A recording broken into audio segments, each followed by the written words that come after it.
Hello, I am coming on with another book wrap up. This time we're wrapping up May. Last time we wrapped up April, and that was really only a couple of weeks ago because as a teacher, hi, I'm Lori, I'm a teacher, I'm a fourth grade teacher in Arizona. As a teacher, April was busy with reading, but also just life, and May was even busier with teaching. So I am now finally coming on with my May book wrap up. This is the beginning of June, so just ignore that. But this is the book journal that I made. I just had a video posted not long ago where I did the next section of pages here. I really love it a lot, and it's like easy crafting, and it makes me so happy to just touch and hold. Anyway, here we go. My first book that I read in May, I'm not 100% sure these were in order, but it doesn't matter, is called A Desirable Residence. It's by Sophie Kinsella, but not. Her pen name, another pen name that she goes by is Madeline Wickham. I think Sophie Kinsella is her actual name, which she wrote the whole Shopaholic series in her name, Sophie Kinsella. Anyway, this was a really cute book under her pen name, Madeline Wickham. I had previously in April read 40 Love, which was also by her as Madeline Wickham. This one I much preferred. It's really cute. It's about a couple with a daughter. They inherit a tutoring business. It's college tutoring, I believe. It seems more like a whole school, but they are working really hard they didn't inherit it money free. They inherited it and they decided to make that their life's work, and they're renovating and they're doing all these things to kind of make it a nicer business. Well, with that had to come the sale of their home. So to put all their finances into this place. So the whole story is about that transition in their life, and the daughter goes back to the house that they had to sell. They're now living at this place, like in a little room above the school, and she goes back to she finds herself just kind of wandering back to her old neighborhood, ends up meeting the people that are now renting, or they're renting out the home. The realtor said that he could find them a long-term renter situation instead of having to sell. That way maybe they could get the house back. I don't remember all the details, but anyway, this realtor becomes an important character in the story, as does the daughter and these other people. She ends up kind of just really falling in love with the people who now currently live in her old home. It's really a good story. I can't say a whole lot about the realtor without opening up kind of his involvement in the story. But I gave this one 4.5 stars. It was really good. I enjoyed it. Did I listen to it? I think I did. Yes, I think that was an Audible. Oh, I haven't done my how many were what here. I just realized, but I can try to wooba gooba that together in the end. The next book I read was The Lowland, and I'll be putting the books here. I already have put the one I just talked about, but I'm not going to try to say the name. You do it. Anyway, I have read other books by her. Can't remember offhand what they were, but this one I really liked, and it was a bestseller. A story. It takes place in Calcutta, in India. The brothers that the story is about both grow up in this very traditional Indian household, and they end up being very different in life. And they, one of them takes a turn toward the political and I'm trying to think of the word, he is kind of a zealot in his political beliefs. I'm trying to think of what that kind of is called. But anyway, we'll go with what I just said. And he really just is super involved in the fighting and the political unrest that's going on in his country. His brother, on the other hand, decides to go to America, and he's more of a scholar. And he wants to study in America, and he wants to live that life. And then as the story goes on, do I spoil it and tell you? I think it tells you, I feel like it tells you on the back of the book or in the blurb. I'm not positive, but I think it does. So I will go ahead and spoil it. If you don't want it, just mute right here.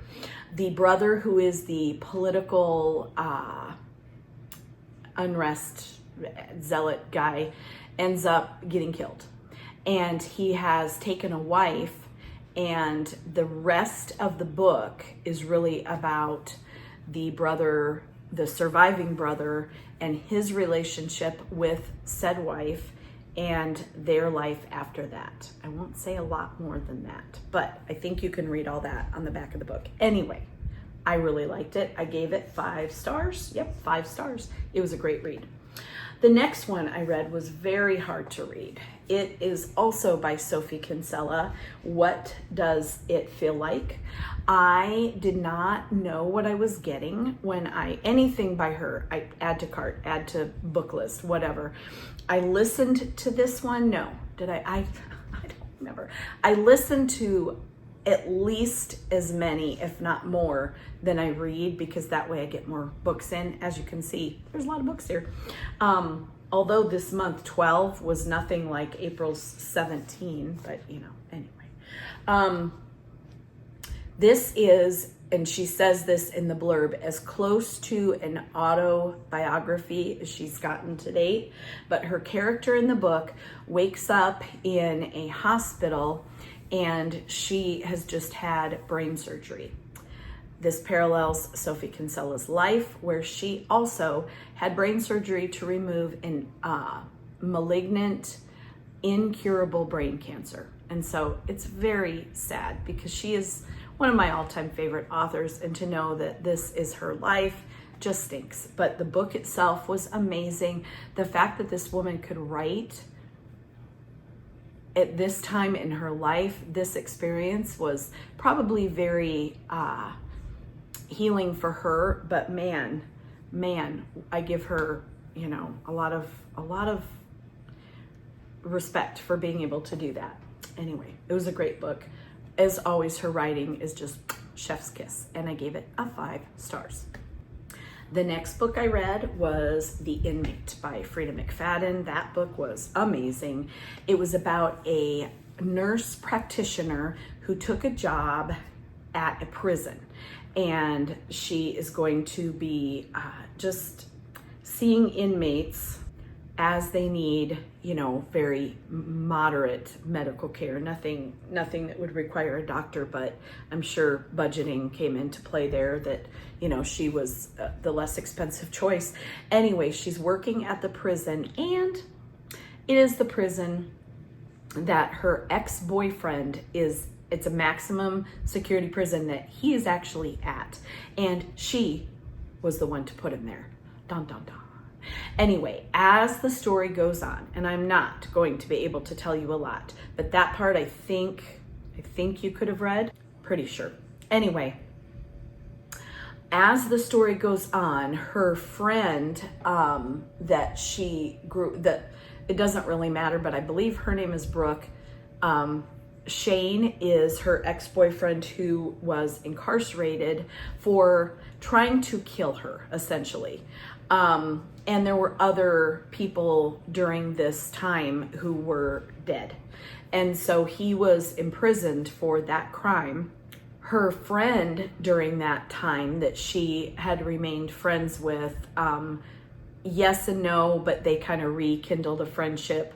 Tim is, they're kind of starting up a friendship, a little bit of romance. But anyway, she has a son, and the son, as you read the story, I guess I don't know. I'm not going to say too much. I feel like you'll know it in the first little bit of the book. But the son is related to this story. in that he is the same age as the number of years that Shane has been imprisoned. I'll let you do the math there, but also the same party that they all were at, including her friend Tim. So whose child is it? Who knows? I do. You will if you read the book. And then the ending, wow. I thought I kind of had it figured out. Then I thought I kind of didn't, and it turns out I didn't. But I didn't in a very wow way. So yeah, it's a really good one. I gave that one 5 stars. She's, some of hers I haven't loved, but this one I really did. Then Accidental Magic. Really, really, really cute, cute story. This one is, I'm really happy to report a lot of books in the series. I love that. I have Accidental Magic, the second one. No, it's not called Accidental Magic. It's called Experimental Magic. I have that one on my Kindle waiting. It's just in queue. You know how it is. Anyway, Accidental Magic, a mom and her daughter move back to, well, okay, they inherit a house from the mom's grandmother, and they're kind of in a spot where mom is just barely squeaking by on her earnings from work, and to inherit this house would be kind of nice, except for she can't work at her current job in, I think it's Myrtlewood is the name of the community where the grandma lived, and there's magic that happens there. It's just assumed by all of the townspeople that everybody knows about the magic, and it is not considered weird or, you know, crazy. And then the family magic that is in the home and was in the grandmother and is in the characters of the story kind of comes to light, and I just have a feeling they're always going to come up against issues trying to take away their magic or trying to, you know, covet that. Anyway, really good. I also gave that 5 stars. I think I'm a little bit, I don't know. It doesn't, as long as the book, I've said this before, as long as the book entertains me and is not boring and is not poorly written, I'm a 4 and a 5 kind of star giver. But I will also say that I don't know. I like all kinds of different books, and I have a very open mind when I'm reading. So I'm not, I don't know, I'm not a high risk reader. Does that make sense? Like, I'm just gonna read another book tomorrow. So if you made me happy and I read your book, you're getting a good rating, you know, unless it was just terrible, then you're not. So next book, Assistant to the Villain. This is a trilogy. The 3rd book comes out this summer. I wanna say August. I'm not entirely sure, but this one, kind of funny story. I had checked it out through my library app, Libby, and I returned it unread, or I had listened to just a small part, and I was like, this is dumb. So I returned it. And then I started seeing it all over, like, different, like, people reading it on Instagram or wherever. I was like, oh, did I just goof? Maybe it's a really good book. So I put it on my list again, and I got it. I loved it. It was so cute. So it's a fantasy in that it is, there is a magic in this one as well, which I'm really stepping out of my genre comfort place, which is usually just fiction, life stories, a little bit of rom-com. You know, that's what I really like. And I love thrillers and mystery. So this was none of those things. It's fantasy and magic, and the girl, Evie, goes to apply. Her father is sick at home. She has a younger sibling. Mom is gone, has taken off, and she needs to find work to put food on the table, essentially. Dad can no longer do that. And so she finds this villain and just really kind of wants to go work for him because he seems so interesting, and you know, it could be a good job, and the place where he lives is really kind of cool. It's something manor. I can't remember, but it's like horrible manner, but that's not it. But anyway, it's this terrible place because he's this terrible villain. Well, it turns out he's really not. He was made to be a villain because he had previously worked for the king. They had fallen out. There's, knights and shining armor and all that, and he is definitely not one of them. Malevolent manner, maybe that's what it was. Anyway, it's a cute story. So I read that one and the sequel, just talk about them both at once. Both really good reads. I love the storyline. There's a bit of romance, nothing crazy, and the characters are just a hoot, and you'll like them. And there's Kingsley the Frog. I mean, he was formerly a prince, of course. But anyway, if you like that kind of, reading, you'll like those two very much. The next book I read was The Mother Next Door. Now, I had this one on my reading wait list for the library for quite some time. And when it came available, I snatched it up right away and really could not remember what it was supposed to be about. I don't know that I ever did. It was one of those that looked just, do you judge a book by its cover, do you? I do. And it just looked interesting and weird. Well, it says right on the cover something about Munchausen's, but did I see that? No. The book was very interesting. It has to do with real people who have been either affected by Munchausen's or Munchausen's by proxy, which if you do not know what that is, you would definitely want to look that up before you read. It's definitely an interesting disorder, a mental disorder. So very interesting book. The author very briefly talks about events in her own life that led her to this research and to writing this book. So it wasn't really about her in that it didn't give a lot of details. It alluded to some legal issues and with her sister and, kind of yada yada, but talked about people that I had heard of in the news that took illness that was not real to such degrees that for decades or a decade had people believing and donating money, and wow, it was crazy. So that one I very much thought was a good book. I gave it 4 out of 5, only because I think I wanted to know more about the author and her actual experience. Then I read Not Quite by the Book. This was a really different than the ones that I had been reading, and I loved it. I gave that one a 5-star rating. It was about a girl, a woman, a young woman,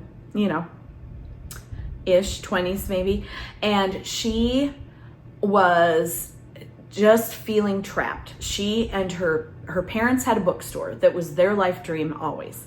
They ran this bookstore until her sister and she kind of were at the age where they could take it over. Her sister chose kind of a different route in life. She got married. She's expecting her first child. So the main character, and do I remember anybody's name? No. I want to say Emma, but maybe not. I don't know. She ends up saying, look, guys, I'm going to be at this job 24/7 the rest of my life. I need a break. And it took a lot for her to ask for that because her family just kind of always assumed and started to kind of just rely on her always being there to take care of everything. Well, they did their thing, including her parents' retirement, which was why she was in this position of realizing, I'm never going to get a break. So she goes to stay at a house that happened to be in her college town, not very far away, in the town of Emily Dickinson. And she wanted to be, right, Emily Dickinson? Why does that not sound right? But I'm sure it is. She has this ideal life for herself that she wants to be like Emily. I'm going to be in this house. I'm going to be alone. I'm just going to do these things that I want to do and get better at in my life, and it's going to be just magical like it was for Emily. So it doesn't turn out that way at all, of course, right? However, she does meet the handsome handyman that has a lot invested in this house. It was his childhood growing up place. I'm just gonna leave that right there. And he helps maintain it for his aunt, who is the current owner. Nobody lives there. It's just they're using it as like a Airbnb kind of place. Anyway, she meets a lot of the town folk and really discovers a lot about herself while she's there. It's a very cute, it's a sweet read, and I really liked it, and I gave it 5 stars, so that's a great one. I'm almost done. I have 3 left to talk about. Fourth Wing, oh my gosh. Everybody in the world, I feel like, has read this one. I was a very late to the party reader on this one, but I really liked it. And I kind of was late to the party because in the back of my mind, I thought, I'm just gonna be disappointed. That is not my genre. Like I said, fantasy, what is happening to me here? That is not what I love to read. I love like dystopian, I shouldn't say I have loved many like dystopian fantasy kind of, because that is in the fantasy realm, right? But this one, 100% fantasy. Absolutely loved the characters in the story. Now, my daughter-in-law to be tells me, you have heard nothing if you haven't listened to the dramatized version. I have not, so I don't know what I'm missing, which is probably good because we have all of these. We bought them through Audible, and they're not the dramatized versions, but I loved it. I loved this book. Gave it 5 stars. I am currently getting ready to listen to The Iron Flame. One thing I wanted to point out, Assistant to the Villain, The Fourth Wing, and Apprentice to the Villain, those were all really long books to listen to. They were between like 14 and 17, 18 hours. So I feel like that is part of why I only had 12 books this month. That's almost a book every other day, almost, right? Anyway, would highly recommend. I have not gotten to Iron Flame or the Black Onyx, is that what it's called? I think, in the series. So who knows if I'll like those as well. But this one, the main character is, and I can't, Violet, because one of the other main characters calls her Violence, which is kind of funny. Violet wants to be a scribe. She wants to, as she grows up and into her profession, she wants to be a scribe. Her mother, who is the commander of the People's Army or whatever they're called, she decides that her daughter is not going to be a scribe. She is going to be a writer, like herself and like her older sister and like her brother, who is, he had been killed. That's all I'm going to say about that. So her older sister is an amazing writer and everybody looks up to her.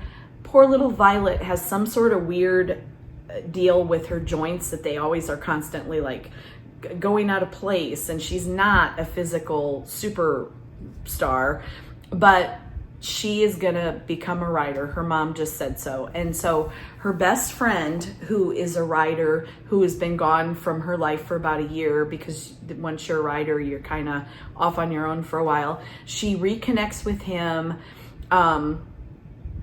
and he is going to protect her at all costs. Then she meets another, and they're all kind of gunning for her because she is the daughter of the commander, and they're just going to knock her off her pedestal. And that's what makes this book really, really good. Anyway, I don't want to get in trouble by saying too much, but a little bit of romance. Okay, quite a bit of romance. Little spicy. So if you're listening to it, just heed my warning. But very good. I really liked it. 5 stars. Then the last 2, I have A Limited Run and The Girls of Summer. A Limited Run. I read this one on my Kindle and I really liked it. I had no idea what it was about. It just popped up, and one day I went add to cart or whatever you do on your Kindle and just started reading it. So it is about some kind of, I guess you would call them washed up actors. They had been in this sitcom years ago, set in the 1940s, called A Slice of Haven, instead of, play on words, heaven. And this idyllic community, it made me think of like the Andy Griffith Show and I Love Lucy and all those great shows where life is just perfect and mom and dad are just adorable and the kids. And that is what the show was like. However, some behind the scenes things happened on this series that were less than idyllic, and I kind of figured it out. Like, it wasn't hard to figure out like the mystery behind.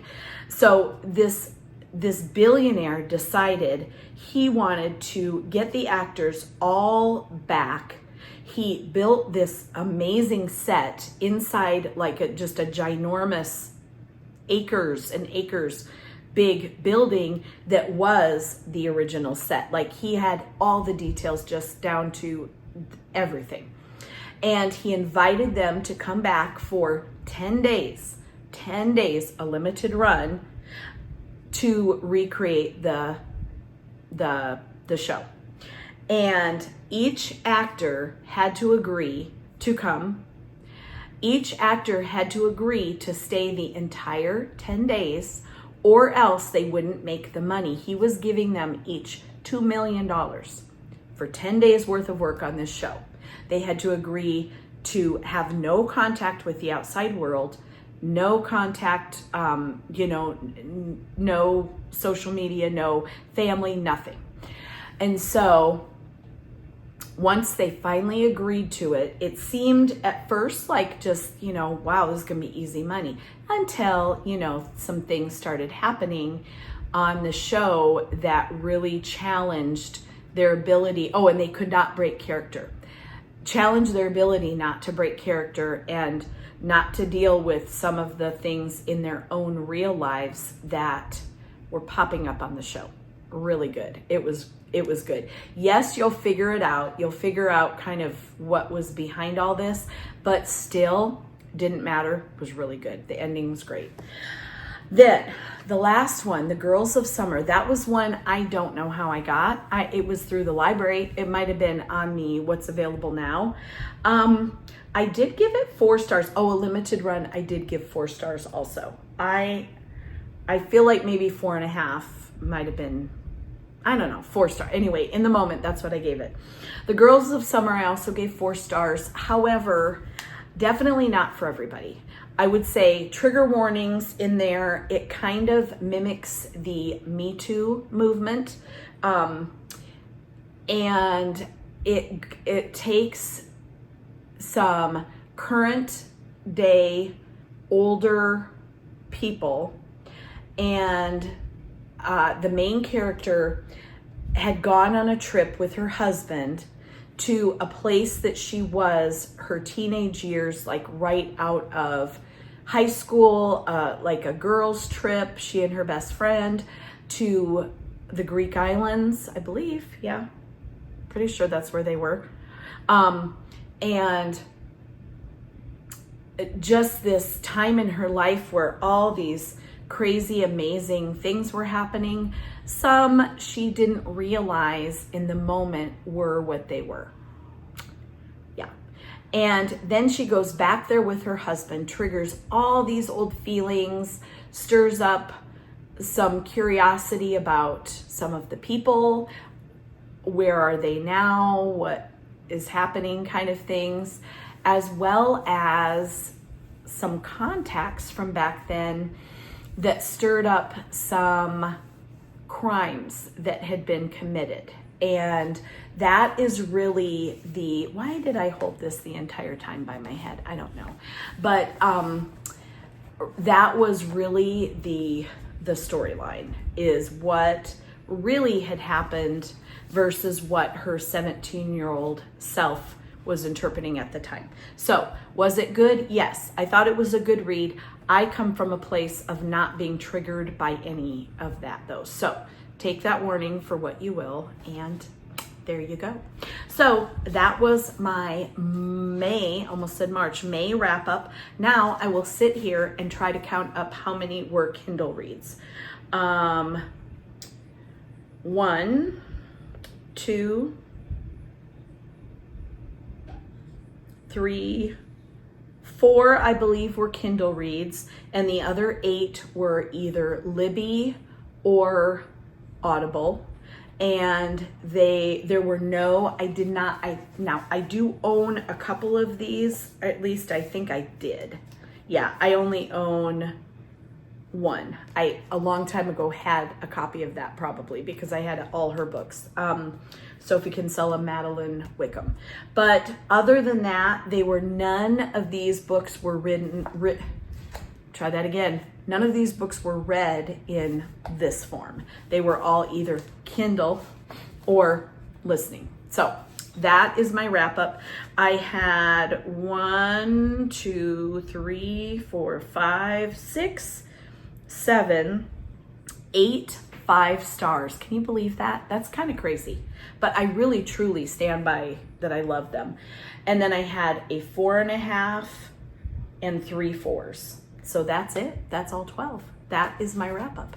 Thank you so much for watching. If you liked this video, I do have others. Some you'll see in the title that it is a book wrap up. Some of them just happen with my teaching content, a couple of them. I just started doing book wrap ups and keeping my book journal at the beginning of January. So I will continue because I'm really into it. I love this, and I love talking about books. That's the teacher/reader in me. But thank you so much for watching. If you did enjoy this video, please give it a thumbs up, watch some of my previous videos, and come back for more. Subscribe so you don't miss any uploads. Thank you, and I will catch you in the next video.